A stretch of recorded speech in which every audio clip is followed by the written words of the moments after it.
Hi everyone, it's Jerry. This is another group of 5 puzzles. All of them are white to play, and it's up to you to determine the best continuation in each case. So in this first one, go ahead, pause the video, see if you can find the best continuation for white. Okay, the solution to this one is rook to g4, very forcing continuation. Pawn takes rook is the only move. Queen g5 check, king h8 is the only move.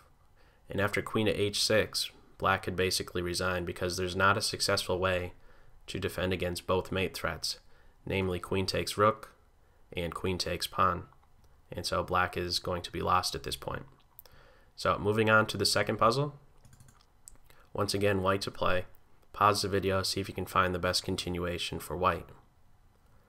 Okay, the solution to this one starts off with bishop takes pawn. And it's important to take into account that trying to get your queen here and then sneak in on h7 or h6, etc.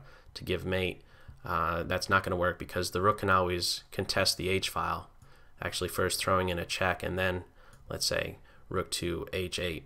And there's not going to be a way to really make much progress against the black position.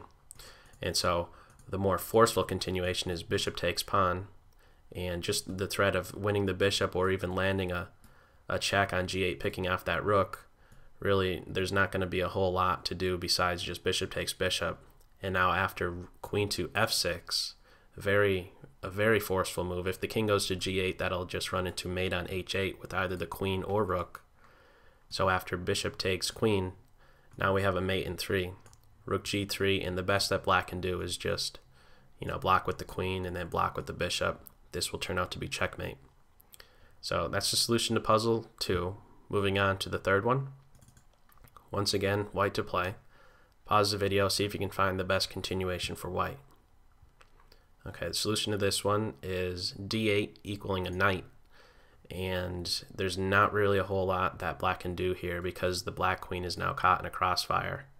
And so after a move like queen takes queen, we have the knight giving a fork.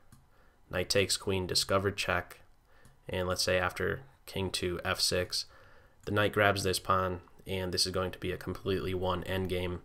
Even if this b3 pawn falls, certainly having 2 knights that are able to coordinate themselves, and in addition to that, having 2 extra pawns on the king side is going to be equating to a win. So that's the solution to puzzle 3. Moving on to the fourth one. Once again, white to play. Pause the video, see if you can find the best continuation for white. Okay, the solution to this one is the very silent but very strong rook to c1, threatening bishop takes on h7, winning the black queen. Not really a whole lot that can be done. If black tries a count, like an in-between type of move like rook there, again, that's not going to work out very well at all because of this sort of a situation. White would be winning. And so a different try might come in the form of, let's say, queen d4. However, after bishop to f5, this is going to translate into a win as well, in the form of, let's say, queen takes queen, pawn takes queen. This rook is hit, and it cannot move to a square where it still watches over that c6 knight. And so this would be winning from this position. And showing one more variation, after queen to a5, we would have bishop to f5 hitting that rook.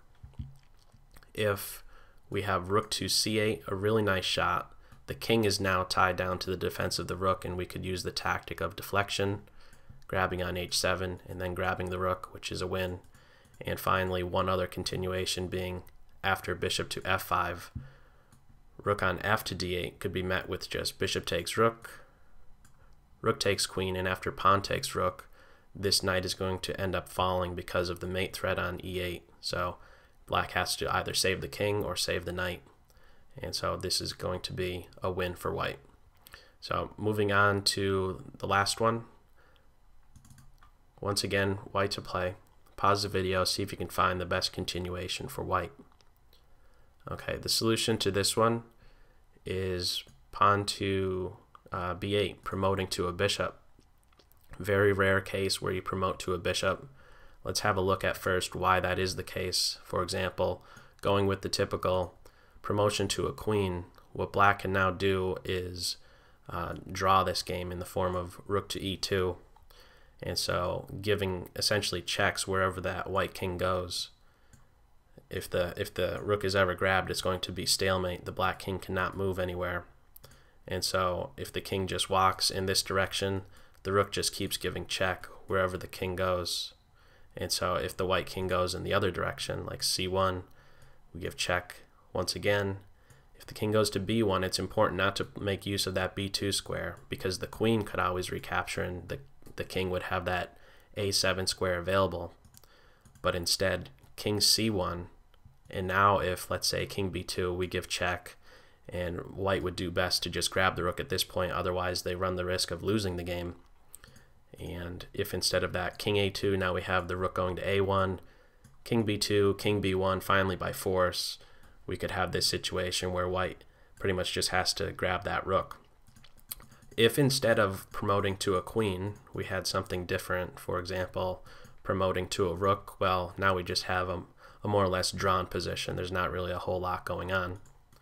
Promotion to a knight would lead to just king to a7, knight check, king to b6, and now both of these knights are under attack. One of them is going to be lost. So certainly promoting to a knight is not good. Promoting to a bishop is the only way to win, and that's because white will now be able to win both of these pawns and have a one endgame. For example, rook e2, king d1, rook a2, even though this pawn is going to fall, for example, let's just say knight e4, taking this pawn right now isn't good because we just grab that pawn and land a fork. But instead, if we had king to b6, again, this pawn is targeted, it's not going to be able to be saved. Bishop takes pawn check, king c7, bishop takes pawn here. This is going to be a win. It's going to take a little bit of time, but certainly two connected pass pawns, two minor pieces that will be able to coordinate themselves, and the white king being able to help out in that task is going to translate into a win for white.